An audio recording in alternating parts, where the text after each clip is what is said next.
Hey, bonjour les amis. Ah, il faut que je vous parle des klaxons à Naples. Naples, 3 millions d'habitants à peu près, peut-être un peu plus. Et ça en fait des voitures. Comme chacune d'elles est munie d'un klaxon, eh ben ça en fait des klaxons.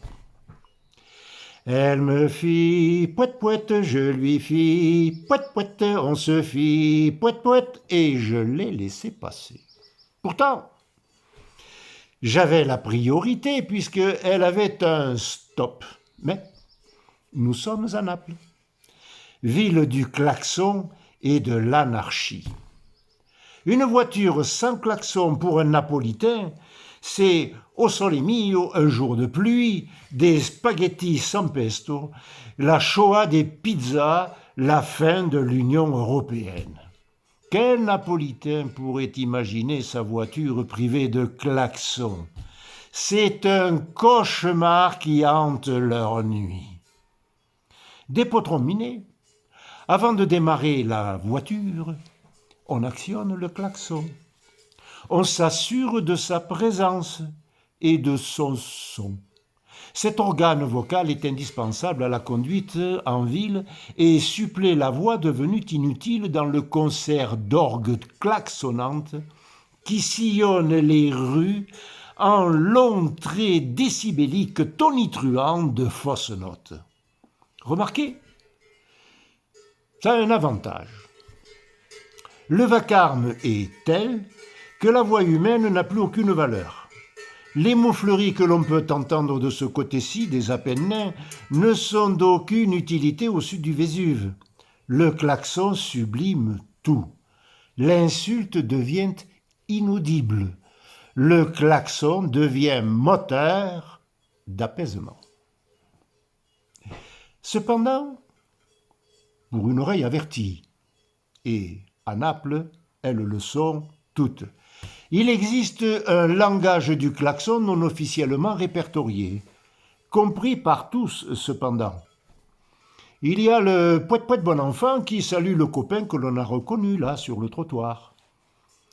Il y a le poète-poète sympathique qui remercie du passage que l'on a cédé. Le poète-poète suivi d'un admiratif qui salue la belle italienne qui traverse. Du poids lourd ou du bus qui, sûr de sa puissance, s'impose en force. Le poète rageur de celui qui s'est fait damer le pion. Il y a les oublieux qui klaxonnent parce qu'ils ont laissé passer le carrefour précédent ou bien juste que faire comme les autres, qui d'ailleurs font comme les autres. Et puis, il y a le style qui trahit l'origine du klaxonneur. Nerveux, puissant, sûr de lui, c'est un Napolitain. Avec des tremblements dans le vibrato, il habite près du Vésuve.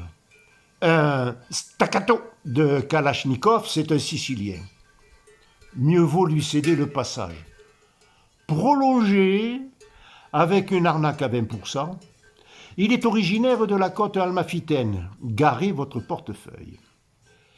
Utilisé à bon escient et avec parcimonie, c'est un émigré arménien passé par la Corse avant de se fixer à Naples, où il fait des efforts d'adaptation. Naples est recouverte d'un dôme de klaxons. Mais le klaxon n'est pas la seule originalité de la conduite sud-italienne. D'autres codes sont aussi à connaître. Il y va du bien-être de la carrosserie. Au stop, par exemple. Il ne faut surtout pas regarder celui qui devrait s'arrêter à l'impératif signal. Le regarder, votre autorisation du passage. Du moment qu'il sait qu'il a été vu, rien ne l'arrête plus. Pour un Français, contraint par son éducation, et le fourbe radar toujours planqué quelque part, l'accrochage est inévitable. Inévitable? Oh non! Parce qu'au dernier moment, un grand coup de klaxon, bien sûr, et le Napolitain pratiquant l'art de l'esquive comme le torero le fait avec sa bête, se faufile sans casse. Les feux tricolores en Italie, vert, blanc, orange, ne sont pas conçus pour régler la circulation. Non, vous rigolez, seuls les naïfs le croient. Ils sont là uniquement pour signaler qu'il y a là un carrefour. Et la puissance du klaxon fait le reste. Mais que fait la police, me direz-vous? La police? Ben, elle fait pareil. Pardi. Cela peut paraître bizarre, mais on finit par s'habituer et parfois même à trouver cela un peu rigolo. Mais de retour en France, le folklore c'est fini. Et ça, il vaut mieux ne pas l'oublier. Allez, je vous klaxonne sympathiquement. À la prochaine pour une autre aventure napolitaine.